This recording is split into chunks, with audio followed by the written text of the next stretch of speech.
Napasugod ang mga pulis kina Filomeno at Kalingap Rab may gagawing hakbang. Isang mapagpalang araw sa inyong lahat mga Kalingap, sanay hindi nyo po makalimutan na mag-like sa video na ito. At paunawa tapusin muna ang kabuuan ng video na ito mga Kalingap at para malaman ang nilalaman nito. At maraming salamat po mga Kalingap sa pagpatuloy na pagsuporta lalo na kay Kuya Val Santos Matubang at Kalingap Rab. Mga pulis na pasugod at Kalingap Rab may gagawing hakbang, ano naman kaya ito? Yan ang atin nang malalaman mamaya mga Kalingap, pero bago yun ay pag-usapan muna natin mga Kalingap ang patungkol sa ginawang pabahay para kina Nanay Flor mga Kalingap. Noong hindi pa ang Kalingap Carpenters ang nagtatrabaho sa bahay nila ni Nanay Flor ay ang tagal nga nito natapos kahit na hindi kalakihan ang sukat nito mga Kalingap. At dito napatunayan at nakita ng karamihan na ang bahay nila Nanay Flor ay noong hindi pa Kalingap Carpenters ang mga gumagawa dito ay talaga namang masasabi na natin na mabagal talaga ang gumagawa noon kaysa sa mga Kalingap Carpenters ngayon mga Kalingap. Bakit? Dahil sa kahit ilang araw pa lang na hindi ito napupuntahan nila Kalingap Rab ay pagbalik nila may bubong na ito at may kisame. Sulido ang pagkagawa ng mga carpentero ni Kalingap Rab dahil sa kahoy ang mga ginagamit nila sa kanilang kisame ni Nanay Flor mga Kalingap.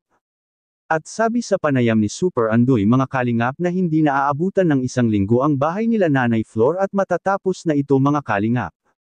Ito ang magsilbing aral sa karamihan na magpapagawa ng bahay ngayon na kapag mabagal ang gumagawa ay mas mabuting palitan na ito at maghanap ka agad ng mabilis gumawa at para hindi masasayang ang pera at malalakihan sa gastos sa mga labor mga Kalingap.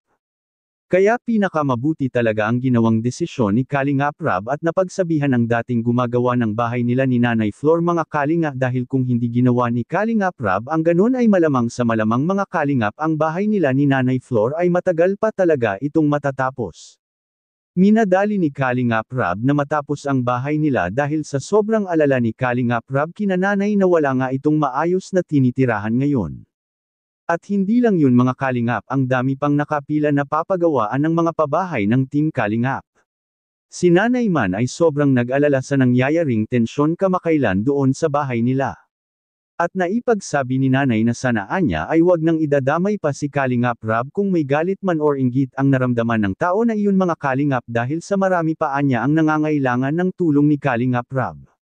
Which is tama naman po mga Kalingap dahil sa ang ginawa ni Kalingap Rab ay hindi naman sa ikasisira para kina Nanay bagkus ikakabuti pa ito para sa kanilang buhay na magkakaroon sila ng sariling bahay nila.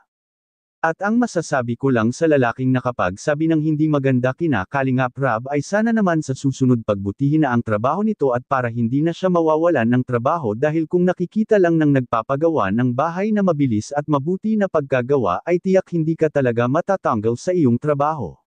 Sa kabilang dako naman mga Kalingap ay napasugod ang mga pulis sa bahay nila ni Nanay dahil sa nangyari na tensyon kamakailan baka pag hindi sinasamahan si Kalingap Rab ng isang pulis na si Olives TV ay baka maulit na naman ang nangyari kina Kalingap Rab dati, at mabuti talaga na palaging sasama si Sir Olives TV kay Kalingap Rab sa mga lakad nito at para na rin sa seguridad ng mga K-boys, at Kalingap Rab may gagawin para sa seguridad nila Nanay Flor. Makikita po natin sa video. So at least po mga Kalingap, safe po sila dito, ano? Alam naman po natin, no? Na silang dalawa lang. Pero at least pag nakabili po tayo nitong pinto na to, safe na po sila dito.